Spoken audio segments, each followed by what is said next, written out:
Sir तुम्ही कशाला माफी मागितलीत माझी? खरं तर माफी मी मागायला पाहिजे तुमची. नाही ईशा, खरंच मी माफी मागण्याची खूप आवश्यकता होती. I am really very sorry. Sir please मला लाजवू नका. त्याची गरज होती ईशा.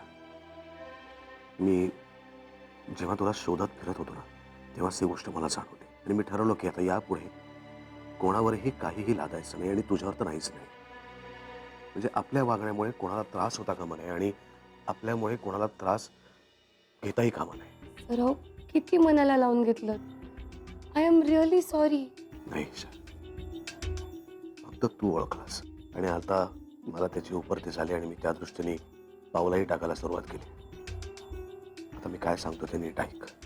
उद्यापासून तू ऑफिसला नाही आलीस तरी चालेल. सर अहो पण मला यायचंय ऑफिसला. ईशा, मला माहिती आहे तुला ऑफिसमध्ये काय यायचं. मी तुला खूप चांगलं ओळखतो. गेले काही दिवस मी खूप ताणतणावामध्ये आहे. मी गोष्टी विसरायला लागलो आहे, मी थकायला लागलोय, दमायला लागलोय म्हणून तू ऑफिसला नाही येतेस. सर मी तुम्हाला म्हटलं होतं ना मी माझ्या करिअरसाठी म्हणून ऑफिसला. मी काय सांगतो ते ऐक.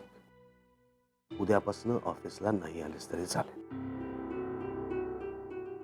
मला माहिती आहे आईसाहेबांची तीच इच्छा आहे सर की मी ऑफिसमध्ये जाऊन काम करावं. ॲक्च्युली आईसाहेब आणि जयदीप भाऊजींनी मला सांगितलं की घरात करण्यासारखं काहीच काम नाही आहे. ईशा,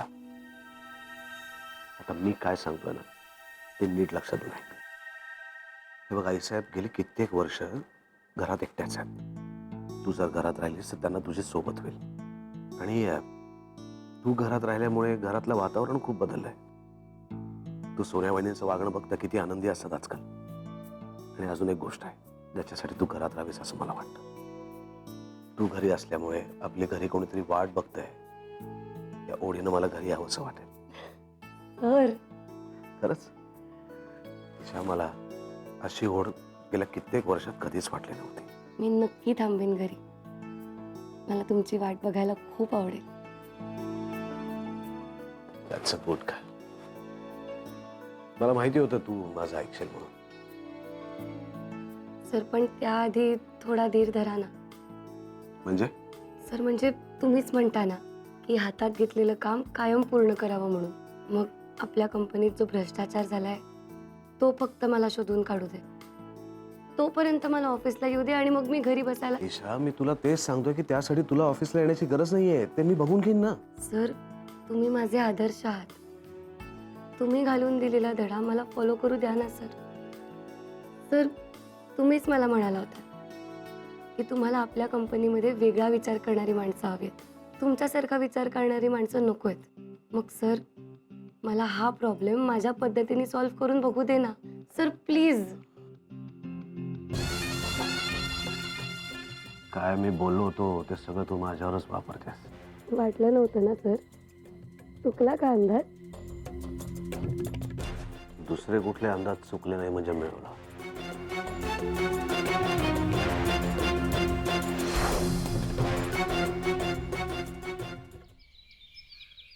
हॅलो सारिका, माझी आजची मीटिंग फिक्स झाली आहे.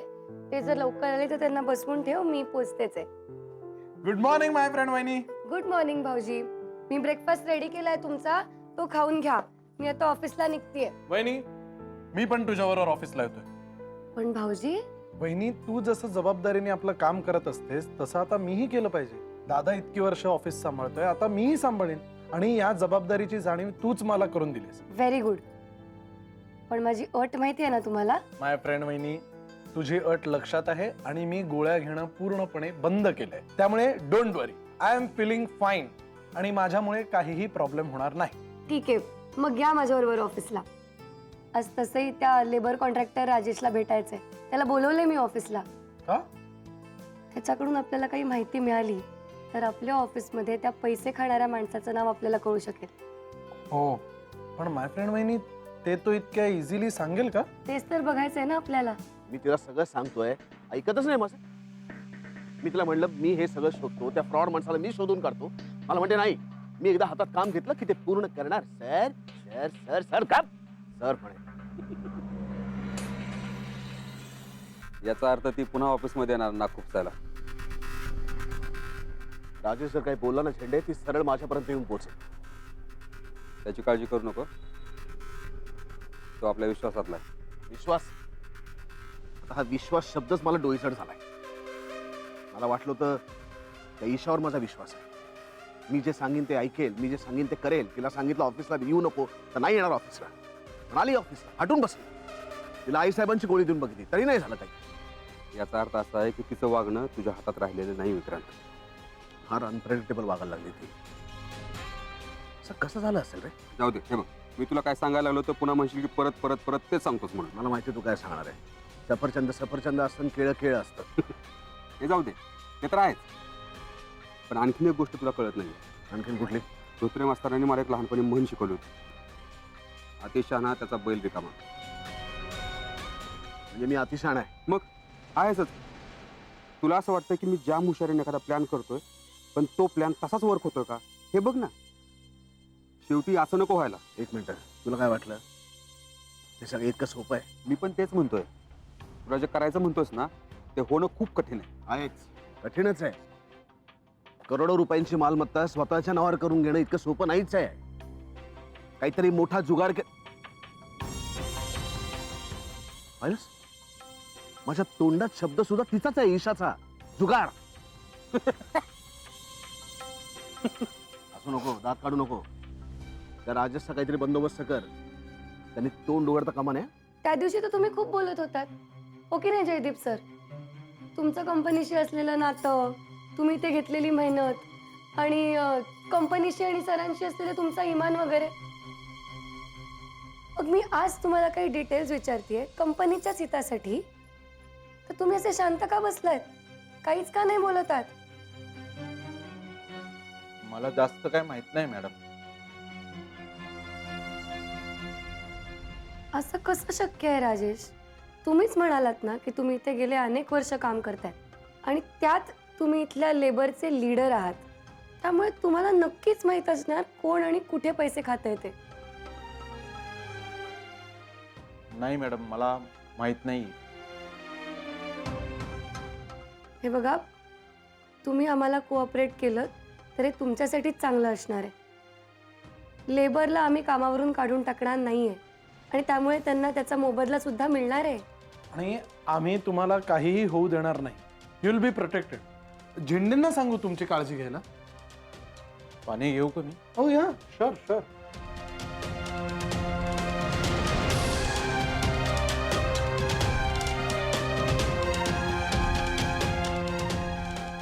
हा, सो मी म्हणत होतो की तुम्हाला व्यवस्थित प्रोटेक्शन मिळेल याची जबाबदारी माझी.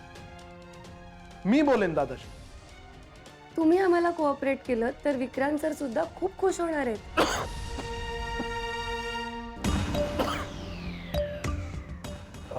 राजेश, तुम्ही एवढं टेन्शन का घेताय? हे बघा, आम्ही सगळे आहोत तुमच्या सोबत. ओके, पाणी देऊ अजून? नाही, नको. हे बघा सर, मॅडम, मला ना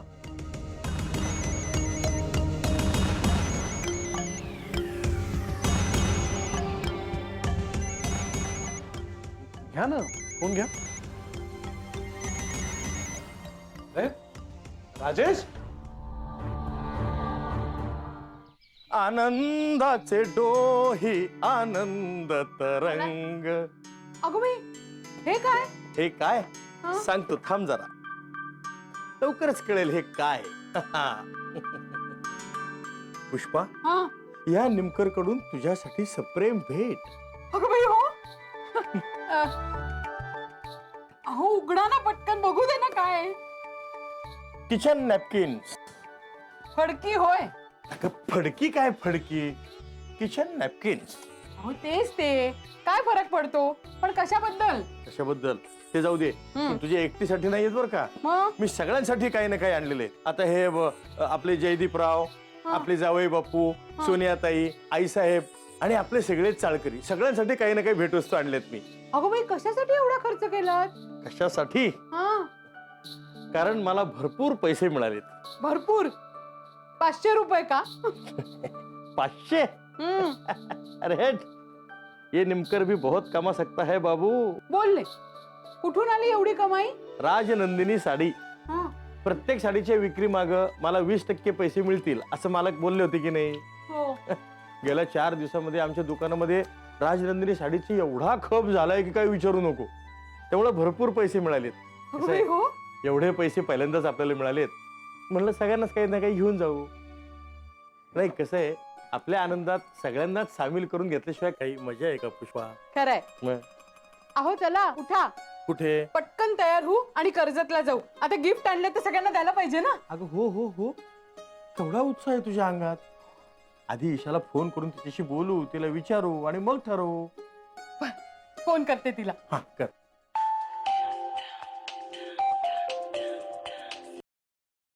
हॅलो आई. अगं काही नाही, बाबांना राजनंदिनी साड्यांची विक्री खूप झाली म्हणून भरपूर पैसे मिळालेत अरे वा. आणि त्यातून बाबांनी सगळ्यांसाठी गिफ्ट आणलेत. ते गिफ्ट द्यायला यायचं होतं तुझ्याकडे कर्जतला. सगळ्यांसाठी कशाला आणले? तुमच्या दोघांसाठीच आणायला पाहिजे होते ना. आता ते तू बाबांनाच विचार. अहो लेक म्हणतीये की सगळ्यांसाठी का आणलं म्हणून. अरे बेटा, मी फक्त माझ्या स्वतःसाठी कसं काही आणेन का कधी? त्यात काय मजा आहे? हे बघ, परिवार खुश तो आपण भी खुश. बरोबर आहे तुमचं. मला सांग ईशा बेटा, विक्रांत सर कोणासाठी एवढं काम करतात? त्यांच्या कुटुंबासाठी, बरोबर? हो बरोबर. मग माझंही तेच आहे. अगं आपलं कुटुंब हेच माणसाचं आयुष्य असतं. जयदीप भाऊजी, आपल्यासाठी सगळ्यात महत्वाचं आपलं कुटुंब असतं. या सो सो आपल्याला राजेशच्या कुटुंबावर फोकस करायला पाहिजे. मला कळलं नाही माय फ्रेंड वहिनी. राजेशचं कुटुंब असेल ना, आपण त्यांच्याशी बोलायचा प्रयत्न केला तर आपल्या हाती नक्कीच काहीतरी लागेल. भाऊजी, तुम्ही त्या राजेशचा पत्ता शोधून काढाल? ओके. अगं काय बोलतेस तू? हॅलो बाबा. काही नाही, सॉरी, मी तुम्हाला नंतर फोन करते. काय बोलत होती देव जाणे.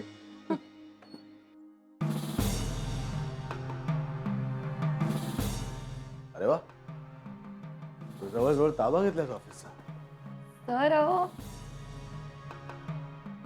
आता म्हणजे माझी आता इथे यायची गरज नाही. उगाच काय थट्टा करताय माझी. कॉफी सांगू तुमच्यासाठी? नाही नाही नको. सर बसा ना. तुझी केबिन आहे, तू बस. सर बस.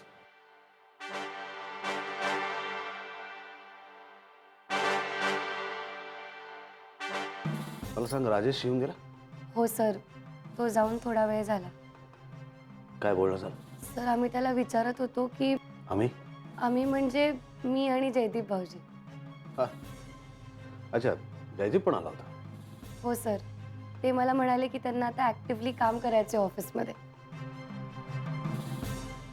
तू त्यालाही ओढून घेतलंस याच्यात? नाही हो सर, ते स्वतःहून मला म्हणाले की त्यांना आता काम करायचंय. म्हणून मी त्यांना म्हणलं चला आपण एकत्र काम करूया. मला सांग, बोलणं काय झालं? राजेश काय बोला? काहीच नाही. काहीच नाही बोलला? मी तुला म्हटलं ना ईशा, की या माणसांना सरळ करण्यासाठी माझ्यासारखी आणि झेंड्यांसारखी यामध्ये मुरलेली माणसं हवी. सर मी एक दुसरा मार्ग शोधून काढलाय. दुसरा? तो कुठला? सर माझ्याबरोबर नेहमी काय गंमत होते माहितीये? माझ्यासमोर कुठलाही प्रश्न उभा राहिला ना की तुमच्या बोलण्यातून मला दिशा सापडते आणि त्या प्रश्नाचं उत्तर सुद्धा मिळतं. पण माहितीये, यावेळेस नेमकं मला बाबांच्या बोलण्यातून काय. मार्ग कुठला सापडला ते सांग. सर आम्ही राजेशच्या कुटुंबियांना जाऊन भेटणार आहे. आम्ही म्हणजे तू आणि जयदीप? आणि पुढे? सर त्याच्या कुटुंबियांकडून काही माहिती मिळते का ते बघणार आहे. कठीण आहे, कठीण आहे. तुला जसं वाटतं तसं घडणं. सर पण ट्राय करायला काय हरकत आहे?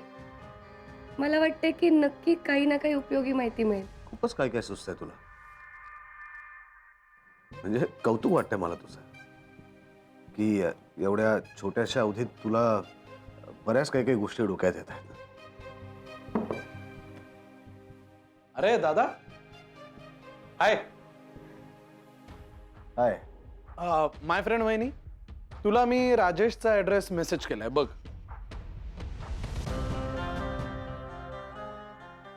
जाऊया मग आत्ताच. ऑफकोर्स. सॉरी दादा, आम्हाला जावं लागेल. काय हे राजेश प्रकरण खूपच अर्जंट आहे, यू नो ना. आलो चाल. सर येतोच.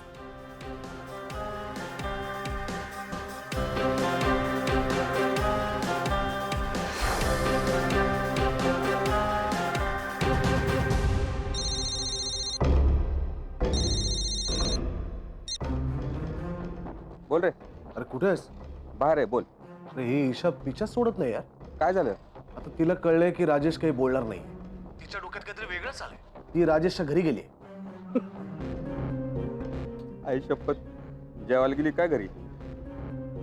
झेंडे चौकशी करायला गेली. एका बाजूने ना तू तिला डोक्यावर बसून आणि मग ती तुझी अशी वाट लावते.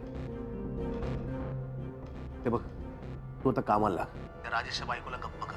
ती तिथे जाऊन राजेशची बायको काही पचकली ना तर आपली पूर्ण वाट लागेल. कळतंय का तुला? बघतो मी, तू टेन्शन नको घेऊ. हा. ठेव पण.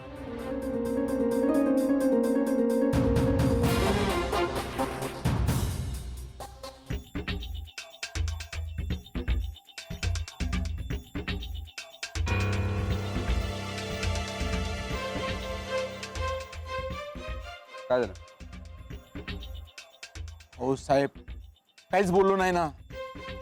एकदम सेम ठरलं होतं ना तसंच केलं. तुझं ठीक आहे, पण तुझ्या बायकोचं काय? म्हणजे ती काय बोलली तर? त्यांचा काय संबंध आहे याच्यात? ईशा मॅडम गेल्या तुझ्या घरी. काय बोलताय? जातो पहिला घरी जातो आणि बघतो काय ते. हा, काय गडबड झाली ना? तू आहे आणि मी आहे. फॅमिली आहे ना तुला चांगली? पण घरच्यांचं काही म्हणजे त्यांना काही माहितीच नाही ना या प्रकरणाबद्दल. गॅरंटी आहे? काय चुकून तू तुझ्या बायकोला काय बोललास? चुकून त्यांनी ईशा मॅडमला काय सांगितलं तर?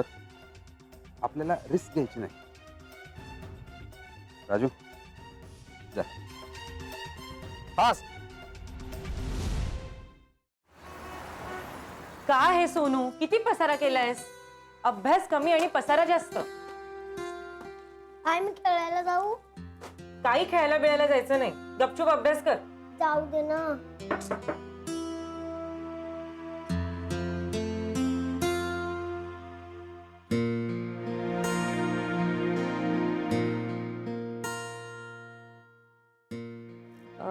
आपण आम्ही कंपनीतून आलोय.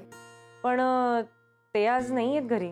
हरकत नाही, आम्हाला तुमच्याशी बोलायचं. अच्छा, या या, बसा बसा.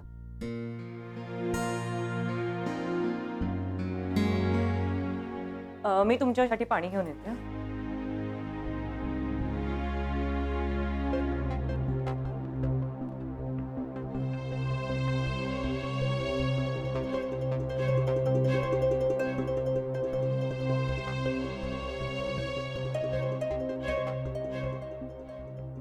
तुम्हाला कशाबद्दल बोलायचं होतं? आपल्या कंपनीत काही गंभीर गोष्टी घडतायत. म्हणजे एक माणूस फ्रॉड करतोय कंपनीमध्ये. मी चहा आणू तुम्हाला? नाही नको, आम्हाला फक्त त्या माणसाचं नाव हवंय. पण मी खरंच कोणाला ओळखत नाही. तुम्ही नसाल ओळखत त्या माणसाला, पण तुमचे मिस्टर नक्कीच ओळखत असणार. आणि कदाचित आम्हाला असं वाटतंय की तुमच्या मिस्टरांचा या सगळ्यात हात असणार. माझा नवरा आणि फ्रॉड? अहो, बघताय ना आमचं घर. आम्ही ह्या खोलीत कशाला राहिलो असतो जर आमच्याकडे खूप पैसा असता तर? बरोबर आहे, तुमचे मिस्टर पैसे घेत नसतीलही, पण ते त्या माणसाच्या दबावाखाली किंवा त्या माणसाला घाबरून काम करत असणार. ते त्या माणसाला ओळखतात. त्यामुळे आम्हाला तुमच्या मिस्टरांकडून फक्त त्या माणसाचं नाव हवंय. तेवढं जरी त्यांनी सांगितलं ना तरी आमची खूप मदत होईल. कारण तो फ्रॉड करणारा माणूस पकडला जाणं हे आमच्यासाठी खूप महत्त्वाचं आहे.